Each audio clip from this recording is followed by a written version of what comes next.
Саламатсыздар ма? Қазір біз EduPage арқылы интерактивті доска қолдану туралы айтамыз. Ол үшін ең бірінші EduPage'ге кіресіз. Сосын мына жерде работа экзамен дегенді басасыз. Басқан кезде сізде мынандай бет ашылады. Сол жақ, оң жақ, төмен жақта плюс кнопкасын басасыз. Осы жерде міне создать презентацию дегенді басасыз. Басқаннан кейін классты таңдайсыз. Мысалы 11-ға таңдадым. Сосын кәдімгі емтиханда сұрақ дайындап жүрген сияқты. Мына жерден де презентация дайындайсыз. Өзіңіздің дайын презентацияңызды қойсаңыз да болады, проблема жоқ. Ең басты формативті бағалауды қоссаңыз.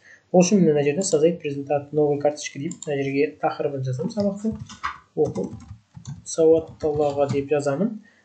Төменгі бөліктерді өшіріп тастасаңыздар болады. Шатастырмау үшін оларды бір корзинаның бөлінесі шығады, сол жерден өшіріп тастайсыз.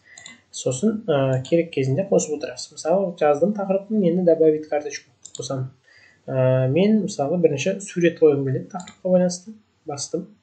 Добавить изображение деген кезде мына жерден компьютерден сурет таңдадым. Компьютердің бетін ашты. Ол жерден мен мысалы тақырыпқа байланысты суретті қойдым. Оқу сауаттылығы қойылды. Енді келесі тағы бір карточка. Мен ол жерге мысалы сабағыма байланысты видео қойғым келеді. Видео дегенді басам. Мына жерден мына источник деп тұрады. Бұны басқан кезде мына жерге ссылкасын жазсаңыз болады. Қай жерден алғыңыз келеді, немесе компьютерден алып хранилище файлов деп жазсаңыз болады. Мен мысалы ютубтан аламын. Мынаның ссылкасын көшіріп аламын да өзімнің сабағыма былай саламын. Сосын окей басқан кезде автоматты түрде видео EduPage'ге жүктеледі. Болды. Сабақ көрсеткен кезде көрсете беремін. Енді сабағыма байланысты сурет салдым, видео салдым. Осы жерден өзім сабақты түсіндіремін. Ары қарай жаңа сабақты пысықтау үшін арасына уже мен тест сұрақтарын қойғым келеді. Мысалы қалыптастырушы баға, формативті баға ретінде. Ол үшін мен мысалы мәтінмен қоямын. Текстовый карточканы басам өзіме ыңғайлы. Сосын мына жерден текстімді көшіріп аламын. Мысалы көшіріп алдым мына жерден. Қойдым. Осы оқушылар осы текстті оқып сұрақтарға жауап беру керек болады. Енді сұрақтарды енгізу керек. Тоже добавить карточку деймін. Мына жерден кез келген ABCD варианты, ашық сұрақ, сортировка, категорияларға бөлініп, соединение пары деген секілді қолданамын. Мен мысалы бірінші ABCD вариантын қолданайын. Сұрағымды қояйын мына жерден. Өзіме алдын ала дайындап қойған. Көшіріп аламын да мына жерге қоямын. Сосын мына жерге варианттарын ұсынамын. Мысалы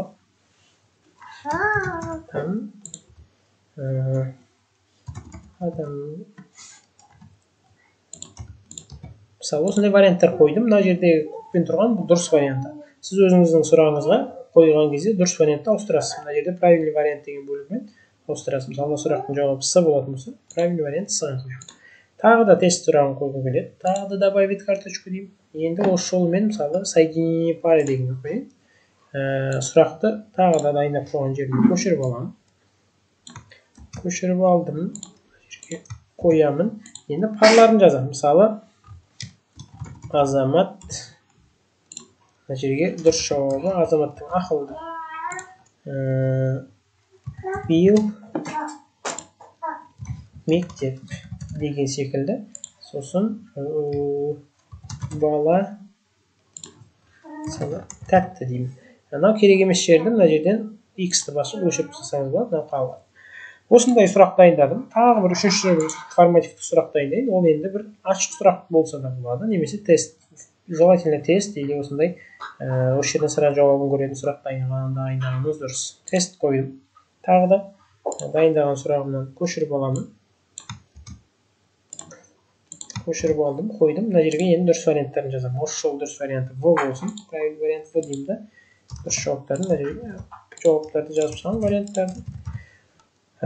Болды. Енді менің осы презентациям жалпылама неміз формативті бағам дайын болды. Мына жерден готово дегенді басам. Басқаннан кейін мына жерден назначить деген бөлікке өтемін. Өткеннен кейін мына жерге сабақтың тақырыбын жазамын.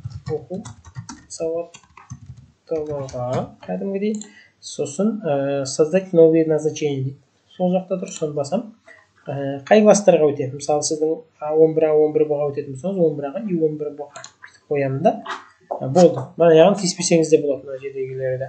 Осылай деймін да, сохранить деп готово деген басам. Сол кезде мына результаты деген бөлікке өткен кезде менің міне презентациям дайындап тұр. Презентация деп аты жазылып тұр. презентациям тұр. Бүгінгі презентациям, және дайындаған презентациям. Сабақ болатын кезде міне осы презентацияның үстіне басасыз. Мына жерден міне запустить на доске дегенді бассаңыз, сабағыңыз сіздің қойылады. Осылай бастыңыз, сосын оқушы мына жақтан қатысады. Мысалы, оқушының телефоны арнайы не келеді, хабарландыру келеді, сабақ басталды деп, оқушы басып кіреді. Мен мысалы кіремін қазір. Мына жерде 24 оқушы, бір оқушы кірді. Мен кіріп отырмын қазір. Оқушылар кіргеннен кейін, ал оқушылар кірдіңдер ме? Неге EduPage'ден дегеннен кейін кіріп болды, кірдік, барлығы мына жерден санын қарайсыз, сосын ары қарай да жалғастырайық дейсіз да. Мына жерден бастап уже сабағыңызды бастайсыз.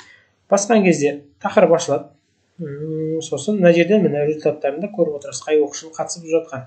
Мысалы, мынау жоғарғы бөлікте адамдардың суреті тұрған. Бассаңыз, міне, мен ғана қатыспадым, басқа оқушылар қатысып жатқан жоқ қазір. Осы жерде түгендей салсаңыз болады. Осылай сабағыңызды зум арқылы түсіндіріп отырып, ары қарай жалғастыра бересіз, оқушылар телефоннан да көріп отырады. Мысалы, сурет қойылды, тақырып түсіндіріп жатырсыз. Видеоны да қоясыз, оқушыларға да көрінеді видео мына жерден. Ал енді видео көргеннен кейін, сабақ түсіндіріп болғаннан кейін, енді мына мәтінмен жұмыс жасаймыз дейсіз де, мәтінді оқушылар оқиды. Біздің телефоннан да оқиды, сіздің зумыңыздан да көре алады. Оқып болды, ал енді мына сұрақтарға жауап береміз. Сұрақтарға өтесіз. Міне сұрақтар өткеннен кейін міне оқушыларды басталады емтихан есі. Оқушы белгілейді. Мысалы, бір оқушы белгіледі. Белгілегеннен кейін оқушылар мына жерден белгілеген оқушылар мына жерден көп белгі шығады. Сосын сіз келесі емес, мына жерден жасылды басып барып өтесіз. Завернаны басасыз, оценивание деген басасыз и келесі өтесіз. Оқушы қате жіберген. Мысалы, бірінші сұрақтан келесі сұрақтан өтесіз. Сәйкестендірсін оқушы. Мысалы, сәйкестендіріп жатыр. Сәйкестендіру жасады. Тағы да мына жерде жасылда завершить, оцените дегенді басасыз. Басқаннан кейін міне оқушы осы нені екінші сұрақты дұрыс жасады. Келесі үшінші сұраққа өтесіз. Үшінші сұраққа өткеннен кейін, егер оқушы жауап бермей жатқан болса, ал көп күтпеймін дейсіз, болды, жақсы, сенің жауабын қабылдамайды деп, завершить деп оцените дегенді бассаңыз, мына жерде оқушы да бос қалады. Сол кезде көресіз, оқушы нені белгіледі, нені дұрыс жауап берді, нені дұрыс жауап бермеді. Жалғастыруды басасыз, сонымен сіздің презентацияңыз бітті. Оқушы мысалы үш сұрақты екеуіне жауап берген, біреуіне қате жауап, біреуіне дұрыс, біреуіне мүлдем жауап берген. Сосын завершить презентацию дейсіз, жасылды басасыз, бітеді. Презентацияңыз бітті. Оқушыларға да бітті деп шығады. Енді результаты мына жерден, мына сол результаты деген бөлікке өтсеңіз, қазір қайтадан кіріп көрсетейін. Мына 11-ның бетінде тұрады. Төменгі жақта презентация бағана бөлімінен өткен презентацияңыз, астында міне сабақ. Мен мысалы бүгінгі қазіргі болған сабағымыз жерден шығады. Міне төменгі жақта міне интерактивный доска, школьный доска деген жерде бүгінгі сабағым шықты. 22-10-да болған. Осы жердің үстіне басасыз, мына жерден ответы дегенді көресіз. Міне оқушылардың жауап бергенін қарайсыз, осыған қарап күнделікке бағасын қоясыз. Ең бастысы осы доска арқылы формативті баға жасау. Яғни сіз кейде үлгере алмай презентация жасай алмасаңыз, сіздің дайын презентацияңызды ашып, түсіндіріп, арасында барлығын түсіндіріп болғаннан кейін, ал жігіттер, енді EduPage'ге өтеміз деп, EduPage'ге өтіп жаңағыдай тек тест жұмыстарын жасасаңыз да болады. Ең маңыздысы қалыптастырушы бағаны EduPage арқылы қолдану және кейінгі результатын көрген кезде осы жерден міне интерактивный школьный доска деген жерден күн-күнімен барлығы тұрады. 25 күні мына уақытта болған осы жерден жауаптарын оқушылардың көре аласыз. Жалпы осы сұрақтарыңыз болса хабарласасыздар тағы да.